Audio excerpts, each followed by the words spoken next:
Hello Leo, Sun, Moon Rising, and Venus Signs. Kamusta kayo? Sana po'y nasa mabuti kayong kalagayan. Welcome back po sa Star Tarot. At kung bago kayo rito, welcome din po kayo. Please subscribe, like, share my videos, and leave me a comment kung nag-resonate kayo. So, first message ninyo, nourish the sacred feminine. Sorry. Ayan. So, pwede na ang iba sa inyo rito, baka parang kayo ay mag-chill muna, kayo ay parang magpapahinga muna, 'di ba? Kasi siguro dati kayo yung punong abala, kayo yung nag-take charge, um, kayo yung kayo yung kumbaga yung boss, no? Parang gano'n. But now, parang you just want to chill, you just want to relax, you just want to sit back muna and relax, no? Pwedeng ganun ang ganap dito for some of you. Kayo muna ang uupo sa backseat kasi kung dati kayo ang nasa driver seat, sa ngayon maaring kayo ay magdedesisyon na doon muna kayo sa backseat, no? At next message is prosperity sisters are happiness and joy. Ayan. So, napakaganda kasi makakaramdam kayo ngayon ng happiness and joy at isa sa mga dahilan no kung bakit kayo magiging joyful and happy sa ngayon because of abundance and prosperity na mararanasan ninyo. So, may pera, may material blessings, financial blessings na dadating that is are going to make you extra happy, no? So, kung saan man ito magagaling na pera, kayo na lang ang makakapagsabi niyan when that happens, no? When it comes.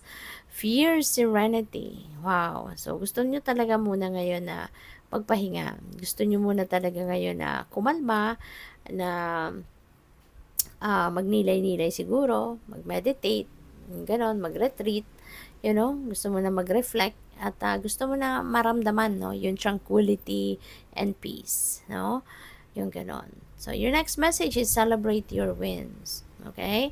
Pwede na ang iba sa inyo dito, Dio, baka may mga successes. May financial success, material success. Pwedeng related yan sa inyong business, sa inyong trabaho, sa career ninyo. Pwedeng nandiyan dyan, no? Yung inyong tagumpay. Maaari din na yung win na ito could be a win talaga na pera, no? Pwedeng meron ditong mapapanalunan kayong pera sa mga game of chance, 'di ba? Kung kayo'y tumataya. Or pwede rin na baka may mga contest or competitions kayong sasalihan at kayo'y mananalo. So, whatever the case may be, celebrate it kasi isang pamamaraan din yan ng pag-acknowledge ng biyayang yan kung ito isa-celebrate ninyo at yung pagsa-celebrate din is isang manifestation din yan na natutuwa kayo, you are happy with the blessings na binigay sa inyo ng universe and parang pagpapasalamat mo na din yun, no? So, tingnan natin kung ano pa ang mga messages para kay Leo.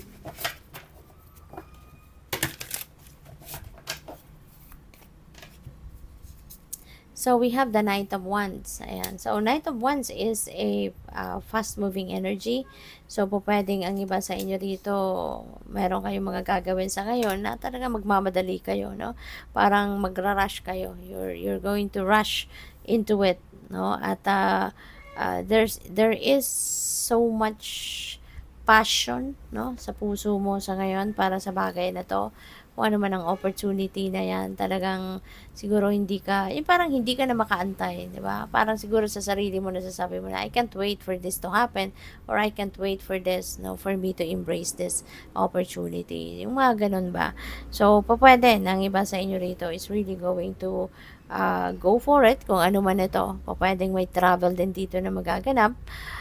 There's a lot of excitement, no, na mararamdaman din kayo. So, we also have justice. Justice will be served in your life, sa ngayon, kung ano man itong pinaglalaban mo, makukuha mo yan. Kung ano man ang pinaglalaban mo, that will be served. Parang, this is also going to be the start of your life going back to balance.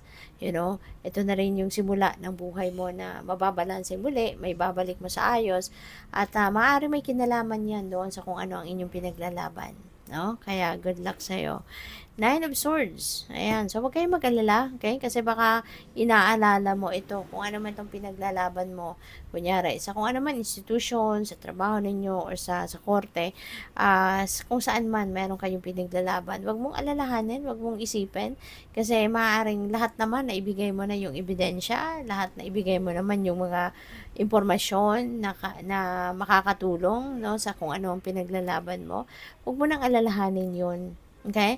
Kasi the more na mag-worry ka about it, mas lalo lang yan magkukos ng negative energy. Mas lalo ka lang mag-a-attract ng negative energy doon sa kung ano man ang inyong pinaglalaban. So, ipaubaya mo na sa mga taong nagre-review ng case mo or ng kung ano man ang concern mo.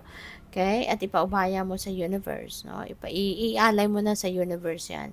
Nagawa mo na kung anong dapat mong gawin. Just pray and ask for guidance and ask for help. No? Na sana maging maayos ang lahat. Diba? And don't overthink. Don't overanalyze your situation.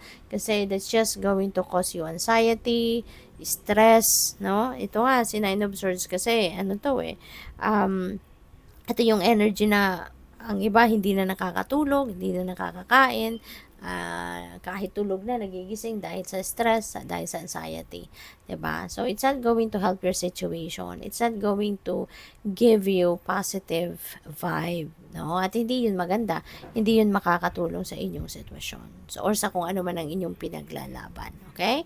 So always choose to be positive. Always choose to lean in towards positivity para na maka-attract ka ng mas mabuti, mas maganda, mas maayos na sitwasyon. Okay? Good luck. Thank you for watching Love and Light. Namaste.